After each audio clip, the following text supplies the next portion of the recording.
Who is the genuinely toughest actor in Hollywood movies?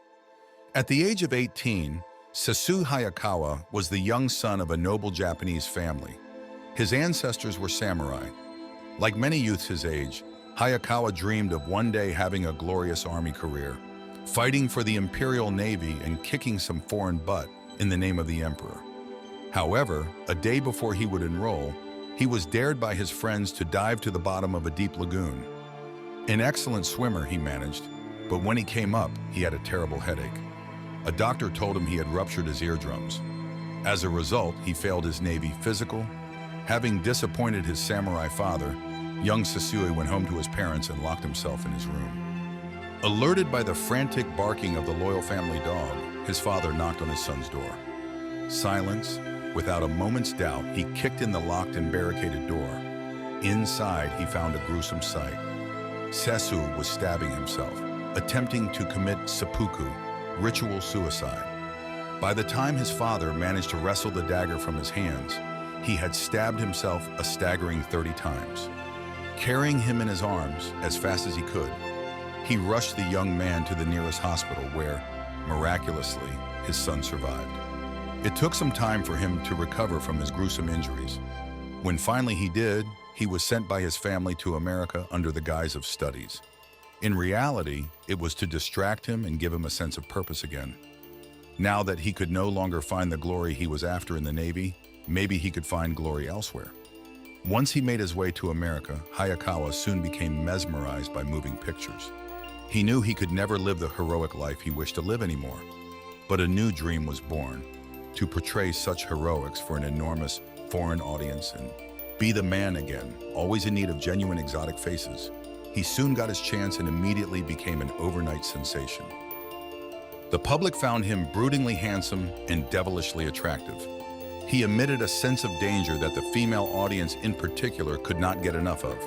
However, Hayakawa was still an Asian male, and as a non-white man, his on-screen and off-screen success was seen as a threat by many white men, especially when he played at times a romantic lead rather than a villain. He carried himself with the air of an actual aristocrat, as he was an actual aristocrat, and it made him into the Asian equivalent of Rudolph Valentino. No one could stare at a girl more menacingly, more sexily, or simply light a cigarette with the same class and nonchalance. His success carried on off-screen as well. Sessue got a lot of attention from female admirers, and he slept with a lot of beautiful Hollywood starlets, showgirls and actresses, extras, producers' wives, you name it, he got it. At some point, his Japanese wife and him even adopted some kids he fathered by Irish showgirls. He was particularly fond of Irish showgirls.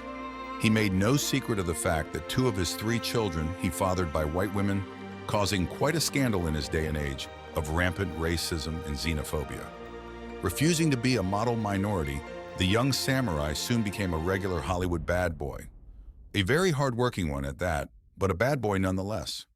Rumors of his legendary sexual prowess began to spread all throughout Hollywood. Before Brando and James Dean were even born, there was Hayakawa showing them the ropes. Big katana energy through the absolute roof.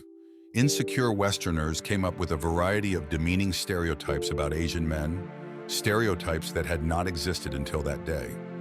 When Sessue came to town, an Oriental man was seen as an exotic, dangerous lover. He came, saw, and conquered, and stole their women. So they must diminish him, demean him and his entire race, reduce him to villainous, sexless parts. Him and all Asian men after him. For a time, men were as scared of the yellow man as they were of the black male. All those jokes about Asian masculinity, the supposed size of their manhood, wasn't a thing before Sessue Hayakawa came to the scene. His influence and appeal was that powerful. His career nonetheless carried on steadily from the 1910s until the 1960s, well into the color era.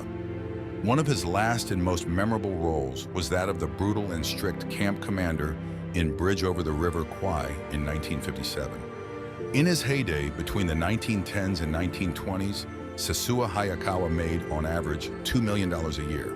Corrected by inflation, this would be about $30 million today, a staggering amount by early Hollywood standards.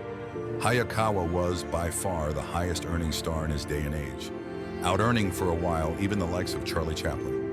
Sessue Hayakawa was often challenged for fights by jealous husbands, boyfriends, or just your everyday American male threatened by his romantic and commercial success. He would always roll up his sleeves and fight them right then and there. While filming The Jaguar's Claws in the Mojave Desert, Hayakawa played a Mexican bandit with 500 cowboys as extras. On the first night of filming, the extras drank all night and well into the next day. No work was being done, so Hayakawa challenged the group to a fight. Two men stepped forward. Hayakawa said, "The first one struck out at me. I seized his arm and sent him flying on his face along the rough ground. The second attempted to grapple, and I was forced to flip him over my head and let him fall on his neck. The fall knocked him unconscious." Hayakawa then disarmed yet another cowboy. The extras returned to work, amused by the way the small man manhandled the big bruising cowboys. Nowadays, Asian males in Hollywood movies seem typecast as nerdy characters. Bespectacled, sexless. They rarely get the girl. Even the ones good at fighting like Jackie Chan are rarely given a romantic interest. And if they are given one, she is always Asian and not a white or black girl. Sessue Hayakawa didn't play that way.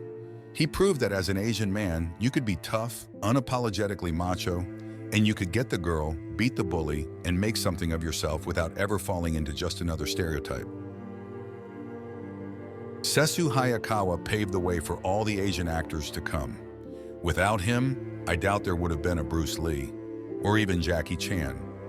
Perhaps they would have made it big in Hong Kong, but it's Hayakawa who first showed that a man can make it in Hollywood, even if he happens to be an Oriental. In fact, he was seen as so sexy, so manly, that the beauty standards for men changed because of him. Those hunter eyes you see on male actors like Clint Eastwood, they weren't a thing before. Before, actors had big, bright eyes. Makeup would highlight the size and wideness of a man's eyes. Along comes this actual real-life samurai, stealing the hearts and virtue of countless American women, and all of a sudden, squinted-eyes cowboys and tough guys a la Eastwood, Bronson, and Palance are all the hype. Sessue Hayakawa should have died at 18, having stabbed himself 30 times. Instead, some higher force miraculously kept him alive for almost 70 more years. He died in 1973 at the age of 87, one of Hollywood's toughest actors ever to grace the silver screen with his magnetic presence. He changed Hollywood forever, and in the end, was shamefully forgotten.